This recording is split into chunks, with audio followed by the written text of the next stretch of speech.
Hey YouTube, it's Cape Cod Cuda. I'm going to talk about a subject that I kind of been avoiding about talking about with you guys for a little while.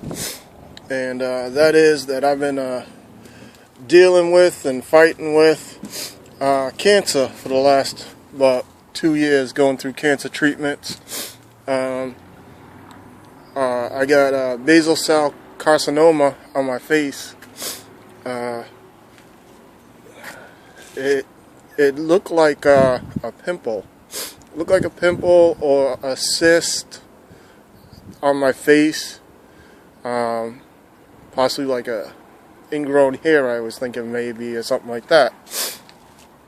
And I was going to the dermatologist, and I was going to my primary care and stuff like that. And because of my medical condition, me and being burnt in a house fire when I was 2 years old, they were afraid to lance it. They were saying they were afraid that the skin around it or whatever like that or something. I don't know. To me, it was stupid.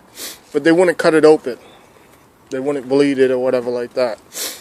Well, one day it opened up on its own, and when it did, a bunch of fluid came out of it, leaked out of it and stuff like that. But the hole just kept on growing and growing and growing until, I don't know, it's got to be at least 2 inches by 2 inches across. It's at the corner of my mouth, my cheek, the side of my nose, and under my eye. Very scary. I was very scared about it when it first happened, because when I went to the doctors and stuff like that, they had me go see a plastic surgeon and everything, and I didn't know I had cancer at that point. And they had did a biopsy on it, where they cut a bunch of skin out of my face. And on one day, the very next day, I went and saw the plastic surgeon, and he told me that I had cancer, and I didn't even know yet, so this was the first time I heard of it, and that I was going to lose my eyeball, my mouth, and the whole, like most of the right side of my face. So at that time, I was at shock. I went home, bawled my eyes out, thinking to myself, shit, yeah, I've been through enough, now I have to deal with this.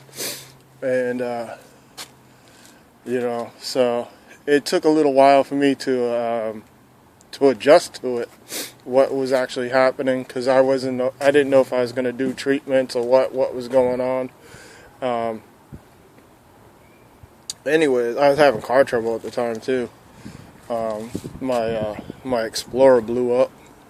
Well, I bought the Explorer while I had the cancer, and then the engine went 30 days after I had it.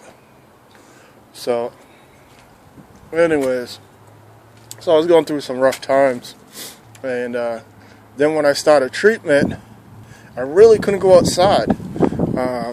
It slowed me down a lot. I'd lose my breath when I went outside. I was when I went outside, it just like put me into the ground. It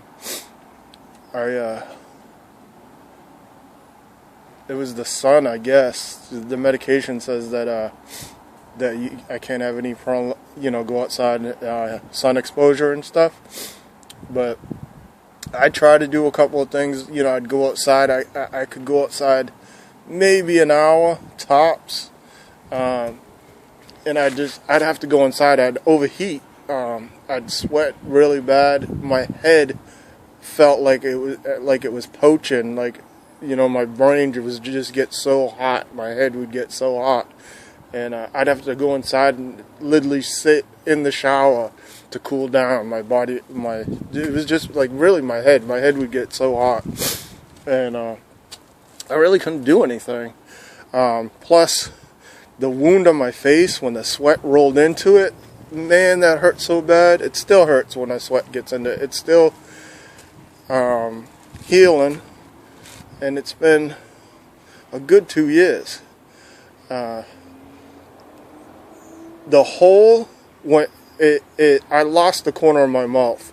The corner of my mouth is gone. The top of my lip is gone on that side of my face.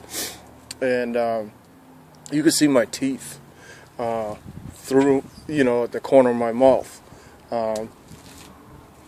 and through my cheek and stuff like that. It's healing now, where the teeth are getting a little more hidden, and but that side of my lip is still gone, right under that right nostril and stuff, and right around it. Right now, it's at the corner of my right nostril, and it's painful around my nostril. It's sensitive and stuff like that, which I keep on thinking, that side of my nose is really at jeopardy at this point, because it's so painful on that side.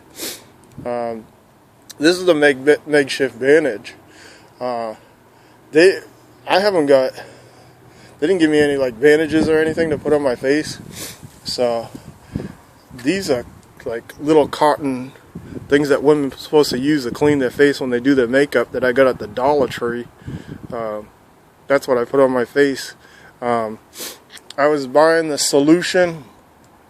It was like $12 for a bottle, and the doctor told me all it is bleach and water. So now I use bleach and water. I soak the little cotton swab, these pads, 3 of them, in the solution, put them on the face, and I just put three more on top of it and tape it up. So that's my bandage that I've been using. The tape irritates my skin. I get rashes from the tape, not because I'm allergic to the adhesive, but because it's on my face all the time, and you sweat, your pores are clogged and stuff like that. So I take Average, which is a new drug for cancer and stuff like that. So I've been taking that for like 2 years, and I didn't understand when you first take the drug, you like more or less going to end up taking that stuff, I guess, for the rest of your life or something, because people that have stopped have had outbreaks afterwards they've stopped. But I don't know. I thought I'd say something to you guys, because I stopped my videos and I wasn't going to the junkyards anymore, and I wasn't really doing anything, and I wasn't doing any of my projects, and you're like, hey, why isn't he working on that Ford F-100 anymore? I couldn't do it. I couldn't go out there and spend any time on it and stuff. I ended up selling the Ford F-100 Supercharged project because I couldn't work on it, and it was just sitting there and going to waste. Started rotting away and stuff like that. I came out a couple times and shot a little video now and then about it, and but I didn't tell you why I wasn't working on it and why it was getting in the condition that it was working on, and why, you probably saw that I sold a few of my projects off. I still got the Chevelle, and I get it in the garage right now. So lately I've been moving around a little more. The face is healing. Another thing I've been saying, and it's true, is I never thought I'd miss my old face. And geez, I really now I appreciate what I had, and thought I was a really nice looking guy at that point. But this is healing. Hopefully, I'll be going in for surgery, to have reconstruction surgery, plastic surgery on that side. I'm supposed to be going up to Gainesville to do that. I think Gainesville is pretty far from me. It's about 400 miles. And I'd go up there and have the plastic surgery. First I have to go up there for a consultation, where they'll sit there and look at it and then tell me when to come back. And I'm going to have to stay up there and stuff. But I just wanted to kind of say something to you guys, so you guys knew what was going on. And hopefully I'll be getting back to doing some of the stuff that I'm used to doing. And Cape Cod Cuda signing out. Thank you for watching.